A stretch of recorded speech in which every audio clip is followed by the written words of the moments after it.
वृषपर्वा के आदेश से शर्मिष्ठा का देवयानी की दासी बनकर शुक्राचार्य तथा देवयानी को संतुष्ट करना। वृषपर्वा बोले, पवित्र मुस्कान वाली देवयानी, तुम जिस वस्तु को पाना चाहती हो वह यदि अत्यंत दुर्लभ हो तो भी मैं उसे तुम्हें अवश्य दूंगा, यह तुम विश्वास करो।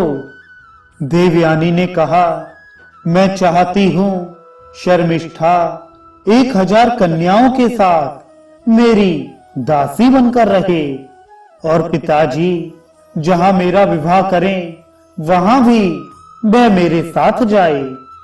यह सुनकर वृषपर्वा ने धाई से कहा, धात्री तुम उठो, जाओ और शर्मिष्ठा को यहाँ शीघ्र बुला लाओ एवं देवयानी की जिस वस्तु की कामना हो उसे वह पूर्ण करे। शौनक जी कहते हैं, तब धाई ने शर्मिष्ठा के पास जाकर कहा, भद्रे शर्मिष्ठे, उठो और अपने जात भाइयों को सुख पहुंचाओ। पाप रहित राजकुमारी आज शुक्राचार्य देवयानी के कहने से अपने शिष्यों यजमानों को त्याग रहे हैं, अतः देवयानी की जो कामना हो वह तुम्हें पूर्ण करनी चाहिए। सुशोभने, तुम देवयानी की दासी बनाई गई हो।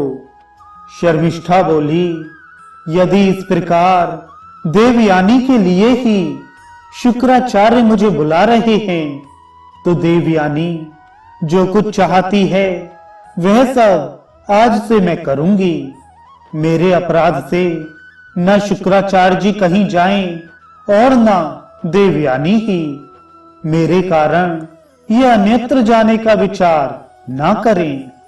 शौनक जी कहते हैं, शतानीक, तदनंतर पिता की आज्ञा से राजकुमारी शर्मिष्ठा शिविका पर आरूढ़ हो तुरंत राजधानी से बाहर निकली। उस समय वह 1 सहस्त्र कन्याओं से घिरी हुई थी। शर्मिष्ठा बोली, देवयानी, मैं 1 सहस्त्र दासियों के साथ तुम्हारी दासी बनकर सेवा करूंगी और तुम्हारे पिता जहां भी तुम्हारा ब्याह करेंगे निश्चय ही वहां तुम्हारे साथ चलूंगी। देवयानी ने कहा, अरे मैं तो स्तुति करने वाले और दान लेने वाले भिक्षुक की पुत्री हूं और तुम उस बड़े बाप की बेटी हो जिसकी मेरे पिता स्तुति करते हैं, फिर मेरी दासी बनकर कैसे रहोगी? शर्मिष्ठा बोली, जिस किसी उपाय से भी संभव हो अपने विपदग्रस्त जात भाइयों को सुख पहुंचाना चाहिए, इसलिए तुम्हारे पिता जहां तुम्हें देंगे वहां भी मैं तुम्हारे साथ चलूंगी। शौनक जी कहते हैं, निरपश्रेष्ठ, जब वृषपर्वा की पुत्री ने दासी होने की प्रतिज्ञा कर ली तब देवयानी ने अपने पिता से कहा।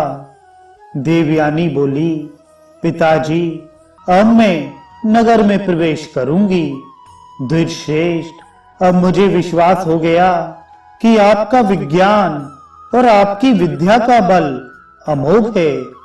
शौनक जी कहते हैं, शतानी, अपनी पुत्री देवयानी के ऐसा कहने पर महायशस्वी शुक्राचार्य ने समस्त दानवों से पूजे एवं प्रसन्न होकर नगर में प्रवेश किया।